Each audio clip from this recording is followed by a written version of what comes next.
안녕하세요. 집단 상담을 강의하는 송선미입니다. 여러분들이 저번 시간에 이제 집단 상담에서 계속 들으셨는데요.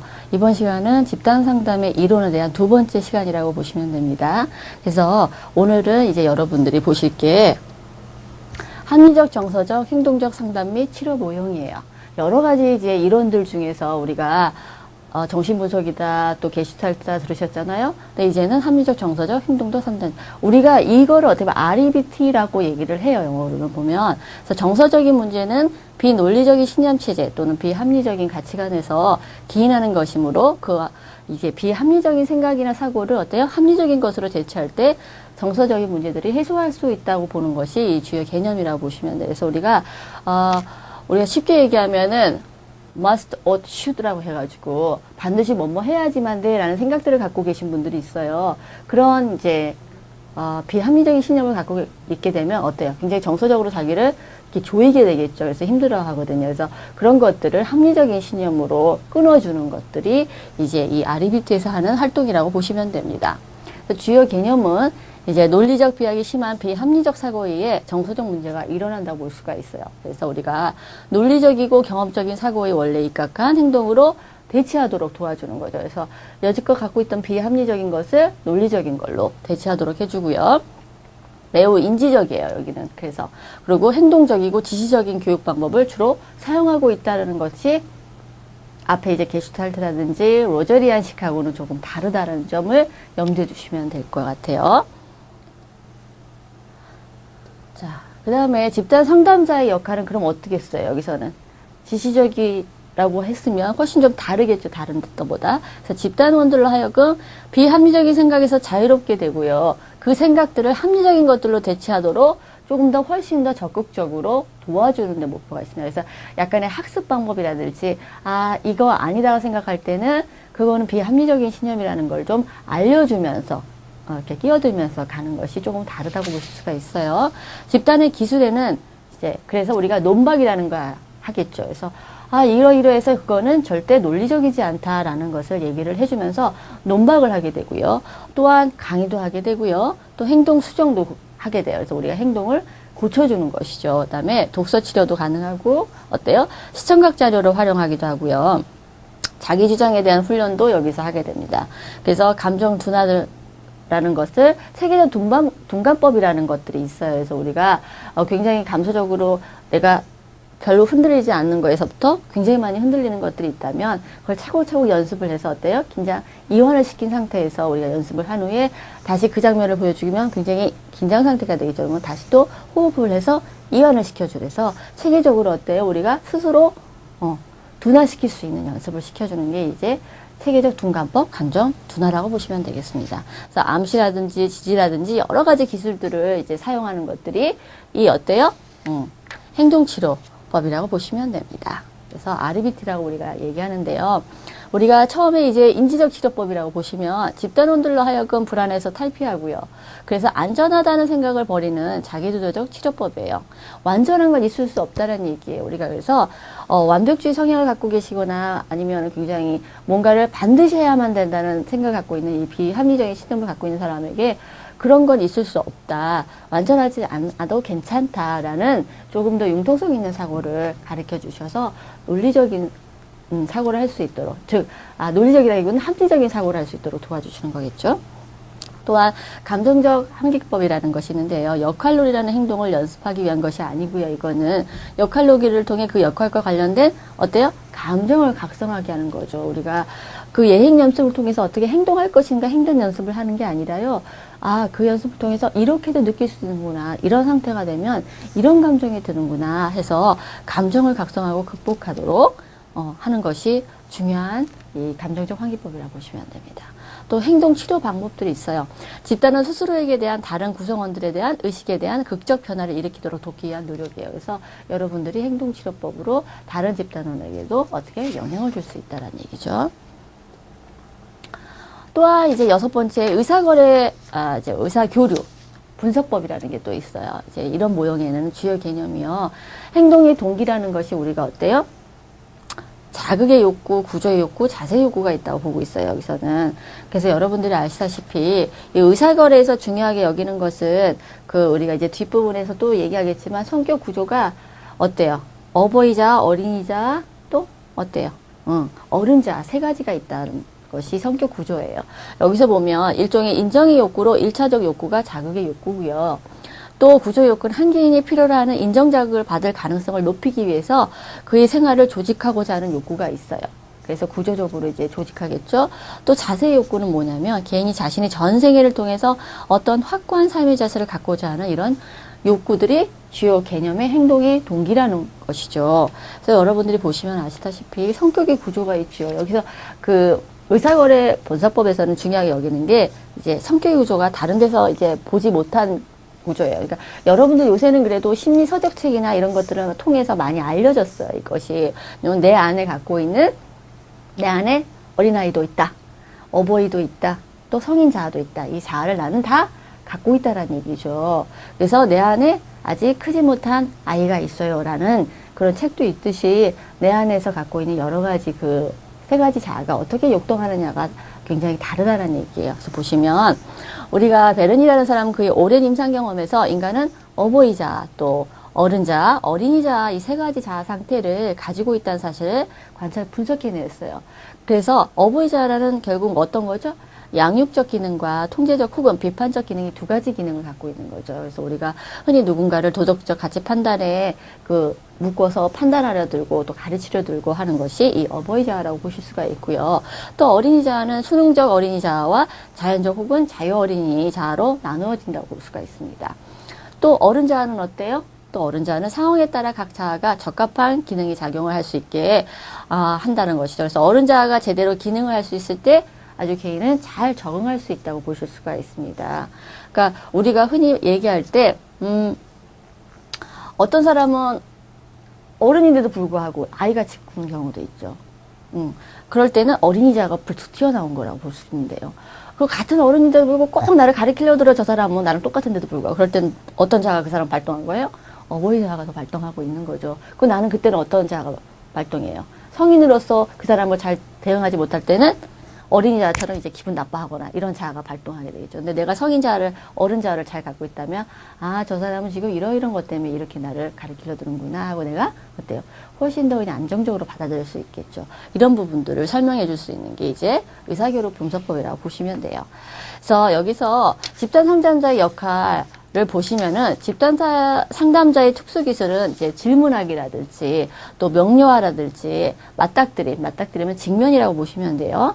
그 다음에 설명, 또 예를 들은 예증, 또 확인하는 것들, 또 해석하는 것들, 그 다음에 구체화 시키는 것들, 이런 것들을 기술이 이제 상담자에게 맞춰져 있는 집단 지도자에게 상담자에게 역할이라고 보시면 됩니다.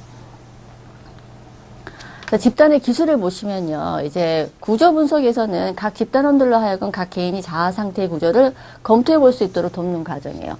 지금 네가 자아 상태가 어떤 구조를 갖고 있느냐, 뭐가 더 우세하고 어떤 것을 주로 더 사용하는 자아 형태를 갖고 있는지 그 구조를 알 수 있도록 하는 거고요. 또한 의사거래 분석 구조, 이제 보면 구조 분석을 기초로 하여서요. 이 먼저 구조, 어떤 자를 갖고 있는 구조 분석을 기초로 하여서 각 개인이 집단 상담자나 다른 집단원과의 관계에서 행하고 있는 의사거래 혹은 의사소통의 양상과 성질을 파악하는 분석법이에요. 그래서 어떤 식으로 다른 사람과 이 사람은 의사소통을 하고 있는지, 즉 갖고 있는 구조 분석했잖아요. 우리가 어린이 자아를 주로 많이 사용하는 사람인지, 어른 자아를 많이 어버이 자아를 많이 사용하는다에 따라서 다른 사람하고 의사소통할 때 주로 많이 사용하는 것이 있겠죠. 그 사람의 보통의 그 양식이라고 볼 수가 있어요. 주로 사용하는 기술이요. 그런 거를 이제는 우리가 파악하는 분석법이에요. 그 다음에 세 번째는 생활각본이라고 해서 스크립트라고 해가지고 우리가 생애 초기에 있어서 개인이 경험하는 외적 사태들에 대한 자신의 해석을 바탕으로 해요. 우리가 어떤 것을 겪었어요. 생에서. 각자 겪은 것들이 다 다른데 그걸 해석하는 능력도 다 각자 다르겠죠. 똑같은 거를 경험해도. 그래서 해석을 바탕으로 해서 우리가 결정하게 되는데요. 형성된 반응 양식으로서 각 개인이 가장 기본적으로 사적 생활의 결정 양식을 말해요. 그러니까 어떤 사람은 어떤 상황에 있어서도 다르게 반응하는 사람이 있고 다르게 받아들이는 사람도 있듯이 다양하게 자기가 선택하는 생활 각본에 따라서 어때요? 굉장히 다른 자기가 성격 구조를 또 가질 수 있다라는 것이 염두에 뒀다라는 점, 그 점을 염두에 두시면 좋을 것 같아요. 그래서 이제 7번째로 가시면 현실 치료적 접근 모형이라는 게 있어요. 그래서 우리가 이 사람을 보면 인간은 특정한 욕구를 가졌다고 보고 있어요. 그래서 이 욕구의 충족을 위해 환경을 통제할 수 있다고 어때요? 가정하고 있어요. 그래서 내가 뭔가 얻고자 할 때, 내가 뭔가 갖고자 하는 욕구가 있기 때문에 이 욕구를 충족시키기 위해서 내가 밖에 외부 환경을 어때요? 통제할 수 있다, 조절할 수 있다라고 가정하고 있습니다. 주요 개념은 그래서 즉 뭐예요, 결국? 개인이 힘이 있다라는 데 초점을 두고 있어요. 개인이 외부의 환경에서 쓰러지는 게 아니라 훨씬 힘이 있어서 조절 능력이 있다라는 얘기죠. 그래서 이거는 실존주의적 관점을 강조했어요. 우리가 실존주의가 어디부터 시작됐냐면 옛날에 아우비치 그 수용소에서 보면 포로 수용소에서 어떤 사람들은 그래도 잘 살아냈고 어떤 사람은 다 망가지고 했잖아요. 그랬을 때 누군가 어떤 선택을 하느냐에 따라서 그 안에서 똑같은 생활을 해도 자기가 어떤 힘을 갖고 있고 살아내느냐의 그거에 따라서 충분히 잘 어때요? 기능하는 사람들을 발견했다는 얘기죠. 그래서 자기가 어떤 식으로 마음 먹고 선택하고 하느냐에 따라서 자기 인생을 통제할 수 있다는 것에 관점을 둔 게 실존주의적 철학에서 나온 겁니다. 그래서 선택 이론을 강조하고 있어요. 결국 내가 어떤 걸 선택해서 어떤 거를 결정내서 어떻게 행동하느냐, 어떻게 또 사느냐에 따라서 굉장히 다른 삶을 살 수 있다는 거. 그래서 현실 치료적 접근 모형에서 뭐가 가장 중요할까요? 선택 이론. 이것이 가장 중요한 이론이라고 보시면 선택할 수 있다는 것. 선택할 수 있다는 건 뭐예요? 결국 본인이 힘이 있다는 얘기죠. 그래서 여기서 집단 상담자의 역할을 보시면 집단을 가녀토록 하고요. 현실에 맞닥뜨리도록 도와줘요. 집단 상담자가 어떻게 이 사람들이 여기에 들어가야 되고 또 현실에 어떻게 직면해야 되는지에 대한 부분들을 이제 도와주는 거예요. 그래서 선택한 행동이 책임을 알고요. 제일 중요한 게 뭐랬죠? 제가 선택을 했기 때문에 책임이 따르겠죠. 이 책임, 선택 늘 따라다니는 거. 여기서는 그 책임을 받아들이면 현명한 선택을 통해 자신의 삶을 효과적으로 통제할 수 있다.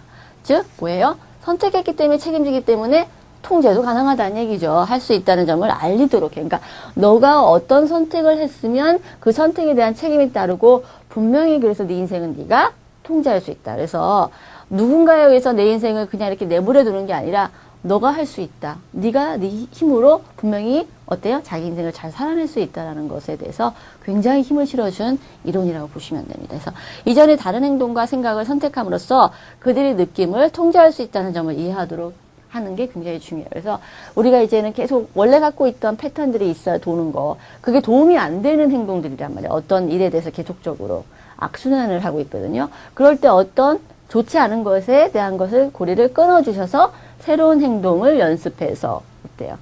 자기에게 도움이 되는 것들을 선택해서 다시 좋은 삶의 방향으로 이끌 수 있도록 도와주는 것이 이 선택이론이에요. 그래서 현실 치료에서는 이 어떤 선택을 네가 하느냐에 따라서 굉장히 달라질 수 있다는 얘기를 하고 있다는 점이 굉장히 중요한 기술이라고 보시면 됩니다. 다음에 행동주의적 접근 모형을 볼게요. 그래서 행동주의적인 접근 모형은 여러분들이 이제 옛날에 파브로브다, 스키너라 얘기를 들어보셔서 알 거예요. 학습 상담을 들어보셨으면. 거기 보시면 이제 나오는 얘기긴 한데, 인간을 조금 더 어떻게 수동적인 사람에서 또 능동적인 사람으로 보기도 했지만, 그래도 현실 치료나 이런 것보다는 훨씬 어때요? 능동적이기보다는 행동 자체만에 포커스를 맞췄다라고 보실 수가 있어요. 그래서 행동주의적 접근 모형의 주요 개념을 보시면 내담자의 행동을 변화시키려는 목적에서 고안된 것이에요. 어디에요? 행동을 변화시키는데 태도, 가치 이런 것보다는 행동이 더 많이 포커스를 뒀다는 얘기예요. 그 다음에 문제란 학습 과정을 통해 습득된 부적응 행동에 불과하는 잘못된 행동을 잘못 학습하였기 때문에 그 부적절한 행동을 제거하고요. 없애버리고 보다 적절한 새로운 행동을 학습하도록 도움을 주는 과정이 바로 상담이다라는 얘기예요. 이게 청소년에게는 상당히 먹히는 상담 이론이라고 보시면 돼요. 청소년에게는 급박하게 행동을 변화시켜야 될 일들이 많고 또 청소년도 그렇지만 그 이전에 이제 아이들 같은 경우 유아기 때도 그러고요. 그래서 행동주의적 접근 모형을 많이 사용하고 있어요. 모방에 의한 사회적 학습 또는 관찰 학습 이론이 집단 상담에 어때요? 효과적으로 적용을 낼 수 있어요. 그러니까 어때요? 우리가 학습을 하는 것도 모방을 통해서도 많이 되기 때문에 내가 하지 않아도 다른 사람이 하는 것들을 보고 저렇게 하니까 집단 상담 안에서 그런 것들을 보고도 직접적으로 내가 해보지 않아도 배울 수 있다는 얘기죠. 그래서 모방을 통해서 학습이 가능하다는 것이 행동주의적 접근 모형이라고 또 보시면 됩니다. 근데 여기서 집단 상담자의 역할을 보시면 집단 상담자는 집단원의 구체적인 문제를 이제는 어때요? 제거해요. 그 동시에 또 어때요? 뭘 가져와야 돼? 빈 공간에 바람직하고 생산적인 행동 및 이런 인간관계 증진을 도와줄 수 있는 것을 가져올 수 있도록 새로운 도움이 되는 행동을 가져올 수 있도록 도와주셔야 된다는 얘기예요. 빠져나가고 아무것도 없으면 연습할 게 없겠죠. 그러니까는 나쁜 거가 제거를 하셨으면 새로운 것을 그 안에 대치시켜 주셔서 이 친구가 잘 적응할 수 있도록 도와주시는 게 중요한 요소라고 봅니다. 그다음에 집단 상담자는 집단의 참여자인 동시에요. 관찰자이기도 해요. 그래서 우리가 집단에 참여해서 도와주기도 하지만 잘 보고 있다가 어때요? 이렇게 도와주겠구나. 잘 바라보는 역할도 중요하다는 얘기죠. 그래서 집단원으로 하여금 스스로 선택한 목표를 향하여 나아갈 수 있도록 암시를 주거나 또 진보가 나타날 때까지 즉시 어때요? 강화를 주기도 해요.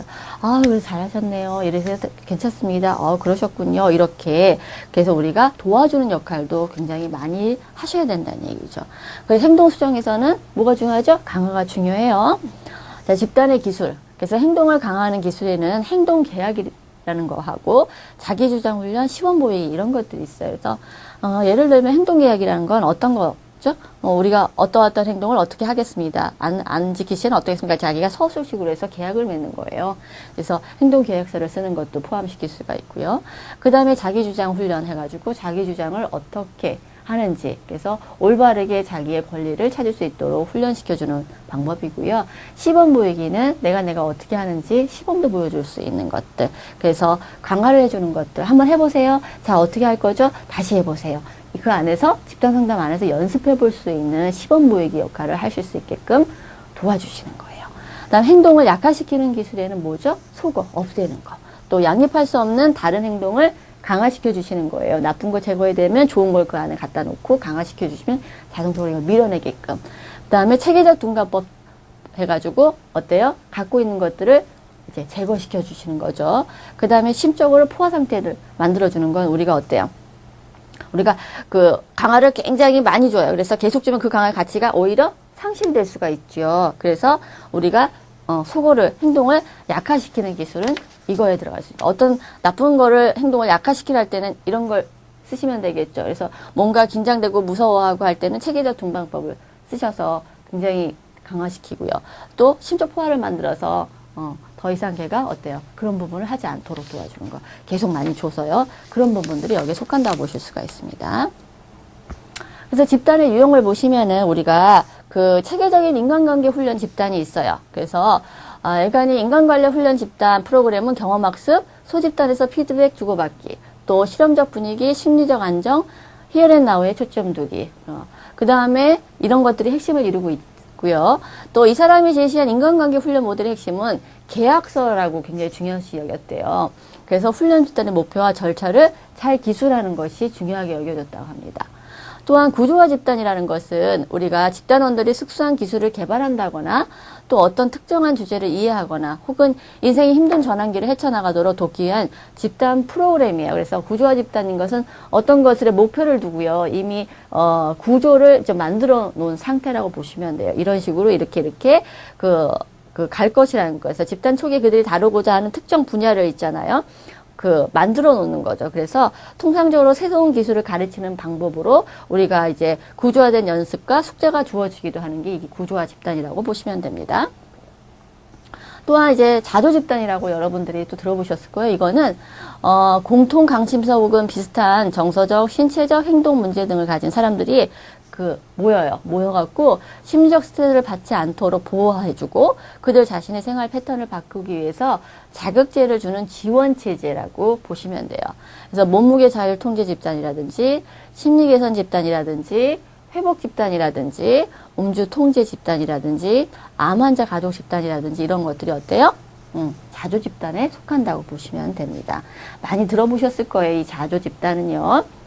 자, 그 다음에 우리가 이제 보실 게 심리극이에요.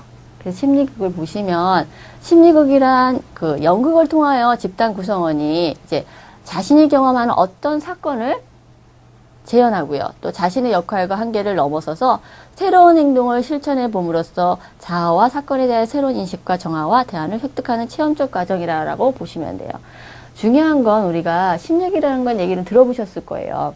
사이코 드라마라고 해가지고 우리가 이제 많이 들어보셨을 텐데, 이제 연극 무대처럼 이렇게 그 조명도 다 해놓고요. 그래서 자기가 맞춰진 역할에 대해서 이제는 하는 부분이 있어요. 그래서 어떤 자기가 갈등을 갖고 있는 역할에 대해서 자기가 그 자기 본연의 역할도 해보지만 자기가 갈등을 갖고 있는 그 상대방의 역할을 또 자기가 해보는 거예요.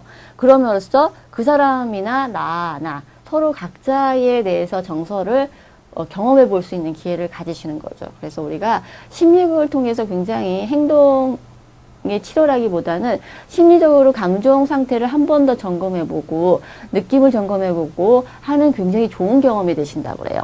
그래서 자기 모습과 상대방 모습을 표현해보고요. 또 상대방 역할과 자신의 역할에서의 대화를 해보고 또 독백을 해보고 역할을 바꿔보고 또 이중역할 기법이나 보조자 역할, 뭐 거울에 비추기 이런 것들 그를 통해서 여러 가지 기법들이 사용되거든요. 이 심리극에서. 그래서 이 심리극을 굉장히 잘 활용하면요. 청소년에게는 어떤 집단 상담보다 굉장히 도움이 되시더라고요. 그래서 여러분들도 혹시 이제 경험이 있으실지는 모르겠지만 이렇게 말로만 듣는 거하고는 굉장히 달라요. 아까 어때? 심리극은 지적인 것만으로는 할 수 없는 거라고 그랬죠. 지적인 게 아니고 행동이나 어때? 감정 상태를 느낄 수 있는 경험을 할 수 있는 가장 좋은 방법이라고 보시면 됩니다. 자, 그러면 오늘 상강은 여기까지 하겠습니다. 감사합니다.